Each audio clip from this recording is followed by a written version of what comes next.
Welcome. We have discussed many dimensions of media literacy in the last many episodes. And we repeatedly mentioned that this is a need of the hour. It's a part of the 21st century life skills. And people who are familiar with the media system needs to know more about the system in order to get the more benefits. But the question comes, whether individual can equip themselves with the skills and competencies to deal with the media and information system. And what are the options available with the individuals to acquire those skills and competency? Of course, we are dealing with the media very lifelong process. But acquiring basic information, somebody has to take some steps. Either they can do it themselves or they can take some help from outside. Globally, and if you take last 60, 70 years of experience of media training, particularly to promote media literacy awareness among the social groups, the existing historical experiments indicating that educational intervention is most successful because the mass media become more popular, more powerful, and able to reach larger section of society once technology became more developed and started integrating with the media system. That's happened last 70, 80 years. Satellite, color television, magazines, internet, social media, algorithm. So we are closely following the technological developments, society adopting at the most possible manner, and equally, technology going in a very fastest manner. But the end users need to acquire relevant skills and competency in a very systematic and sustainable manner. But someone has to put a strong foundation in the early stage that helps the individuals to acquire the latest changes in the technology over the period of time, lifelong learning experiences. The school curriculum, school intervention in promoting media literacy is one of the successful experiments across the countries over many decades. That's the focus of this episode. As part of the media literacy lecture series, today we are going to talk about the pedagogies of media literacy. See, the 60, 70 years back, developed countries, they had a system of understanding the media penetration is strong enough that they felt that the government and public sector and various stakeholders think that the end users of media, they need to have certain skills and competencies to deal with the media and the information system. On their own can be done. Individual can acquire over the period of time, but it needs to be sustained manner in order to equip the end users on certain parameters. The easiest way is anyway large sections of the people, usually they enroll themselves in the school curriculum and after that they'll pursue their career according to their wishes. In a school educational intervention perspective, if we train the youngsters in the early stage about media information system, the lifelong they will carry that learning while dealing with the technology, media system and all. It's quite successful also in this approach, and it's being documented in various agencies, government and all, and it's being started replicated in other platform and all. And it's more or less similar case in Indian context. There are a lot of experiments are happening formally, informally, and non-formally. So these are the three prominent educational interventions. Formal means in the curriculum, school, university, colleges curriculum. Informal means courses are offered through various private and public universities through online or independent mode. Non-formal means it's not any structured format, but could be a couple of people interested to train a small sections of the students. So, but these are different kinds of experiments currently happening in Indian context. And interesting information is, as of now, the India's population dividend is younger populations we got. large number of potential youngsters are available to acquire the skills and competencies. That through that they can get a better employability, and once they get the good employability, and that is indirectly they're contributing to the national development. So media literacy perspective, we look at the media literacy awareness is a kind of national building process, adding a democratic value to the society, enriching the youngsters, young populations, and while dealing with the many issues with the media system, prejudice, stereotypes, biasness, and favoring somebody, some sort of corruption within the media space and time and all. And these are regulated body, regulated media system, whereas if you go to social media, there's no gatekeeping and watchdog. Everybody is a communicator. Everyone is having some agenda. Everybody is using the platform for certain reasons. So that is the way, and easiest way is in educational intervention. And in this episode, we'll go through that. What are the challenges? What are opportunities? And how we can draw experiences from the earlier cases from other countries. As usual, let us understand briefly about media literacy in the context of pedagogy of pedagogical teaching learning process. And media literacy primarily, as explained, that is enhance the democratic values. It enhances the cultural participation because of the interactivity is possible in the technology, and that helps the common people to become more responsible, active citizenship. And that can be done through educational level, teaching youngsters in particularly about critically accessing information, analyzing, evaluating those information, and able to participate that. The teachers can do these three primary functions: access, analyze, evaluate. That helps them to participate meaningfully in a public platform. And remember that what is the need? I mentioned about the technology, I mentioned about the educational intervention, but as of now, many statistical data are revealing that. And on average, youngsters spend huge, substantial number of hours with the media and information system. I'm saying collectively, not necessarily newspaper or particular social media account or television. Altogether, media and information system in a day, 6 to 8 hours children are spending time with the media part. Comparatively, they are those people spending less time with the parents, even less with their educational purposes, learning, doing assignments, preparing for exam and all.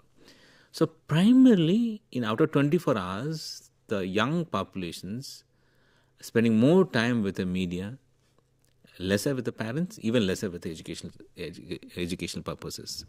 In this comparison, you can understand that how much time we are spending with the media system, how much influential they are, how far they can get influenced.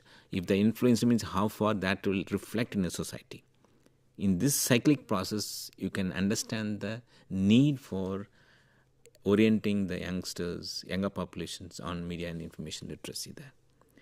There are certain parameters attached with it, what needs to be covered in media information literacy. The standard is, many accepted people, is UNESCO's 5 laws of media information literacy. And the 5 laws that teachers need to know, because this episode we're talking about how teachers can promote the media literacy. So that perspective, I'm explaining all this concept. Media literacy primarily deals with that, the information or media content, media packages, all are constructed. It's not being relayed directly. Even the live broadcast also, and somebody is narrating the event or somebody is capturing the event, not entirely within the composition, they choose to highlight certain portion. So whatever the context, the media output is reconstructing of messages. In that reconstructions, we have to go through many layers of meaning generation. Many people are involved in that. We have covered this concept of reconstruction of messages separately in the early episodes. You can watch that to get more idea about that. But in our pedagogical process, if this is the case of media information literacy, that's what we want to promote among the youngsters. that helps the students or youngsters to question the authorship, motive, and what are the values are embedded in the messages. Critically, we have to access, evaluate, and analyze. So that's the bottom line of media literacy. And the second point is of media law, 5 laws of media literacy is every individual, as per the UN Convention as well as many constitutional guarantees, the freedom of expression, freedom of information are embedded in the rights, fundamental rights. So accordingly, every individual has a right to access, create and share information responsibly within the community and society. Responsibility is more crucial part and fundamental rights. Freedom of expression, freedom of information are guaranteed. You are allowed to create, you are allowed to share, you are allowed to access whatever informations which is responsible and useful to you and to the community and society. This is the second point. Third point, this is the extension of second, the responsibility whenever you got a power, and that comes with the responsibilities and ethics. You can perform your responsibility in a meaningful manner if you stick to the rules and regulations and honestly performing the duties. That deals with the ethics. The ethical reflection ensures that through the pedagogical process of media literacy, through the curriculum, this will ensure that learners consider the consequences of information use and promoting responsible practices across media environments. Remember that media provides the space, we have the fundamental rights, we have whatever messages we are posting has a capacity to reach nook and corner of the globe. But we have to be very responsible on that. That's an important aspect from the ethical perspective that needs to be promoted while dealing with the media literacy in the classrooms. And media literacy, while promoting this kind of skills and competency, that doesn't deal with the one particular platform of either film or radio and all. What are the media skills? Access, evaluate, analyze, participate, deal with all platform of the communication, including the individual capacity of dealing with the social media platform. And more importantly, media literacy, as mentioned earlier, we are looking at the very larger picture of the country or the society. We are looking at the media literacy as a tool for national development. We are looking at the media literacy as a tool for empowerment. We are looking at the media literacy as a tool for promoting equality, right? And a reason for empowerment we are highlighting here is, in a normal mainstream media, we are mostly passive users. We have discussed earlier also that. But whereas in a technology-enabled platform, we have more participation. The participation has to be meaningful, responsible, and it's useful to the others.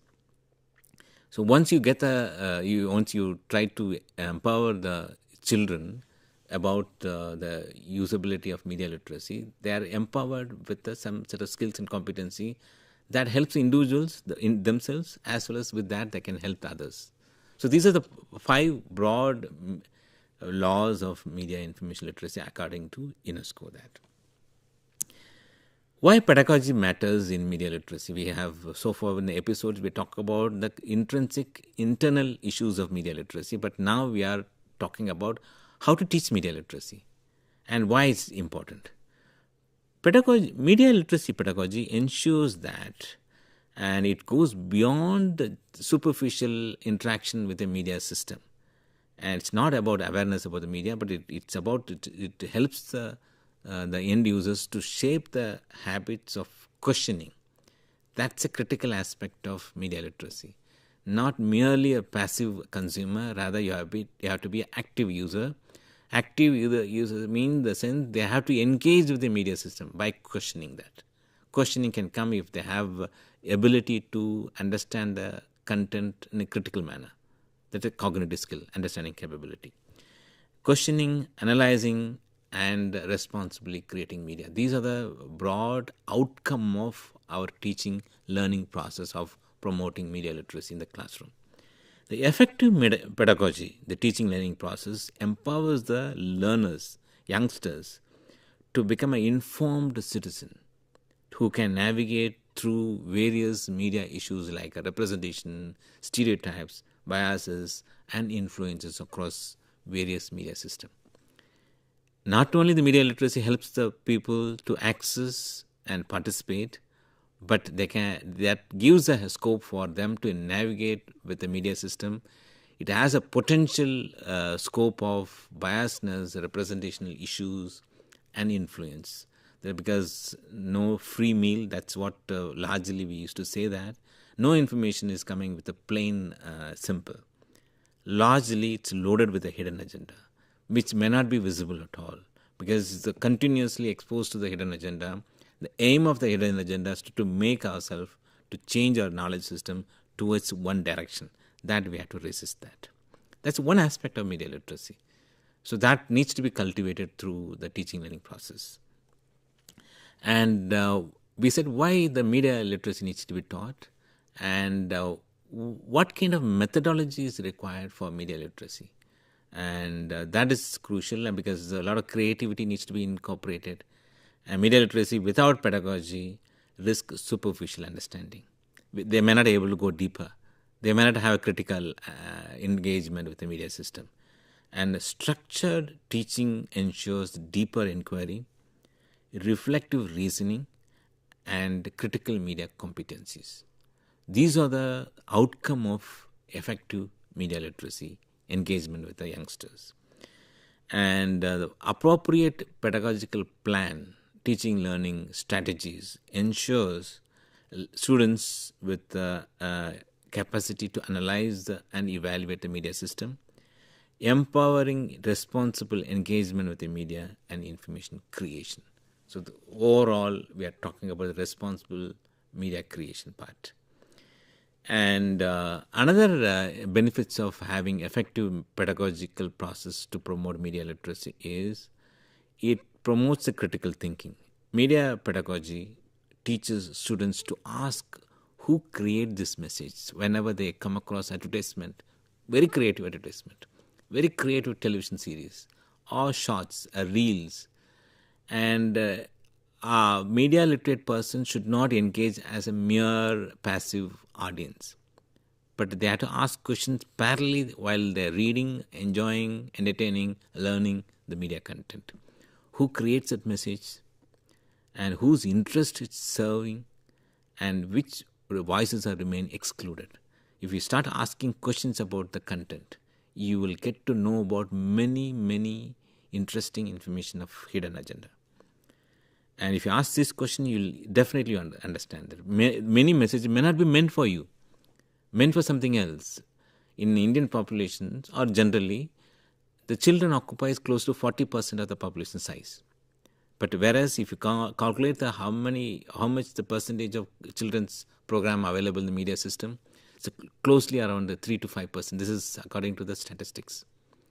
So at the end of the day, the children of 40% of the children of populations consuming the content which is meant for younger people, adults. So this is a mismatch that.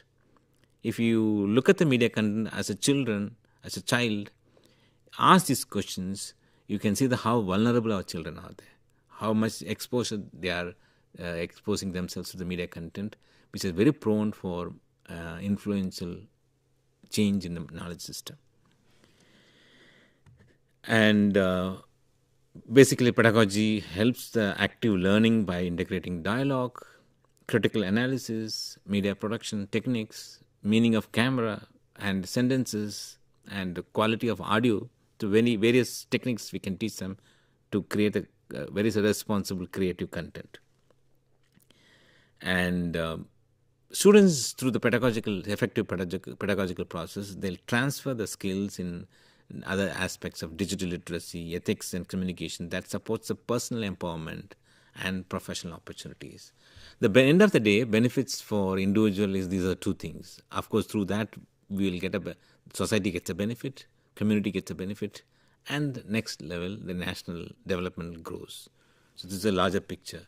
The personal benefit starts with the two dimensions. One is a personal empowerment, and professional opportunities, through which their career growth can be accelerated with the multiple speeds using the information and media system. And some of the more benefits of using media literacy as a part of the curriculum, of course, we will have more episodes about the individual pedagogical tools. But this episode broadly talking about the strategies and benefits and methodologies. And through the effective media literacy pedagogy, one of the benefits is it increases the motivation and engagement. Giving a lecture in a classroom without a blackboard, without any additional instruments, the teacher may not be able to engage the students for a longer period of time. But if you use a media system, either projector or some videos, or allowing them to create a content themselves, if you try to engage them, students, the media system, that increases the participation, that increases the motivation. And end of the day, with that motivation and participation, the learning is being achieved. That is being guaranteed through media literacy. And the media literacy promotes the relationship between teacher and the student, because here the more involvement, more activities. They have to seek the guidance of the teacher continuously in order to use the technology or media information for their collaborative or group activities. And it helps the students to comprehend the complex idea, because normally if teachers struggling to explain many things, that can be supported with some videos. And it helps the students to come with a better analytical skills of group work. And largely end of the exercise of media literacy, and that helps them to be a responsible citizen. That includes using the resources for civic empowerment, political efficacy, and personal responsibility towards communities. This is what I expected, because we are not encouraging the people to go, of course, that they can do it, to engage with the social media for their personal usage. That's what they need to do, personal empowerment. But the professional commitment also matters. Similarly, they have to contribute certain things to communities. Everybody may not be able to voice the concerns, but somewhere somebody has to give a voice to somebody's concerns. That also, media literacy covers that. Let us come back to the broader area of what are the approaches teachers can adopt while promoting media literacy. Media literacy can be taught in two different manners. One is we are teaching students about media. Another one is we are using subject, and we are using the media to teach a subject. Subject as a media, and promoting subject through media. About media, through media. These are two broad approaches. About media means this is an independent intervention from the teachers to deal about the media and information system itself. And through media, in the sense, we are teaching some subject like sociology, political science, or mathematical science through media, engaging the media system for better learning purpose. These are the two dimensions of media pedagogy, media literacy pedagogy. And because of the situation availability in the global or in the regional level, many educators and they tend to rely on independent study or informal resources for equipping themselves about media literacy. These are the challenges I'm listing here.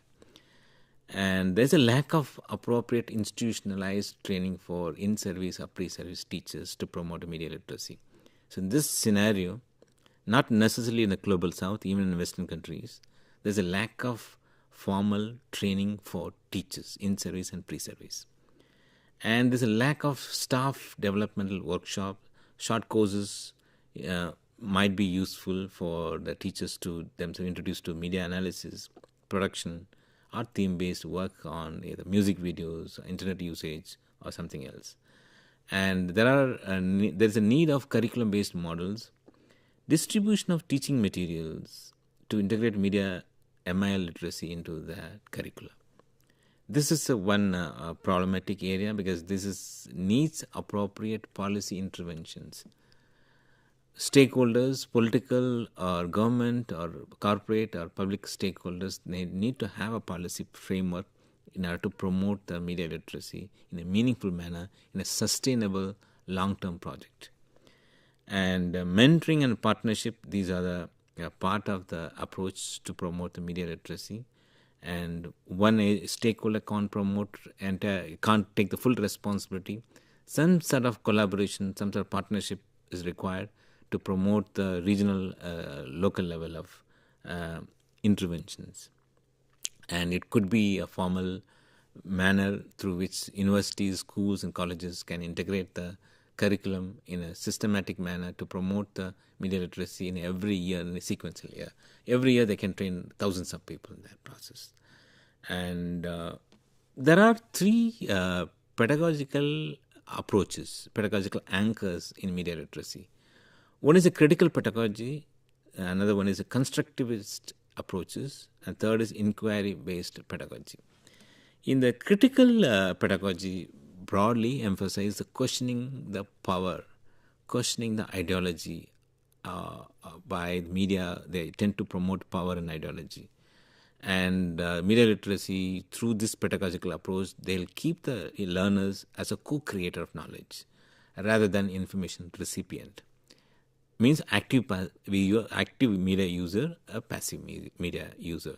But critical pedagogy always targeting towards active media user, through which they can question the power and ideology, who creates a message, and for which purpose of delivering this information. If the students try to engage with the media system in a very critical manner, at the end of the day, they can get the answer for the power and ideology.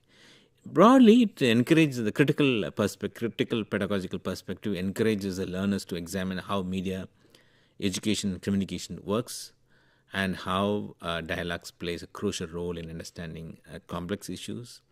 And in the media pedagogy, media literacy shifts the teacher's role from authority figure to facilitator.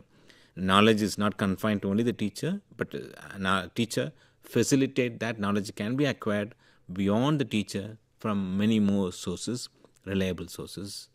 And it cultivates the critical consciousness, the critical pedagogical process. And it inspires a transformative learning.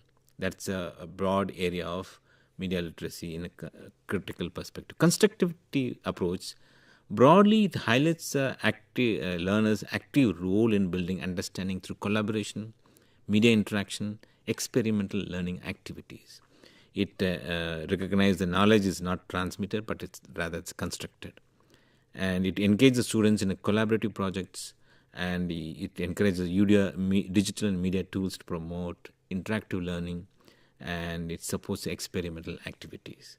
And it encourages the learners to reflect on their own prior knowledge. The third very popular media pedagogy approach is inquiry-based media literacy pedagogy, in which the curiosity is it improves the curiosity by promoting learners to ask critical questions and discover answers through guided analysis and exploration. Broadly, it talks about developing high-order thinking skills, building lifelong learning media literacy habits, encourage students to identify issues, dilemma, and gaps in the media content, and it frames the learning as a process of questioning rather than memorizing. These are the three broad approaches and of media literacy. Let us come to one point there. What are the factors that prevents the effective implementation of media and information literacy pedagogy? The teachers broadly, they face too many responsibilities, of course, with the subjects, and the pressure to cover core content of subject experts may be asked to cover more subject rather than the media. And very important from the media literacy perspective is they lack the training and limited instructional resources. And lack of policy support, that's a leadership support, and clear guidance also matters. That helps them, proper guidance, proper policy framework, appropriate training, and appropriate instructional resources are made available. That helps them, to help the institutions and teachers to integrate media curriculum into their educational intervention to make the pedagogy more effective to promote the media literacy in this region. Thank you.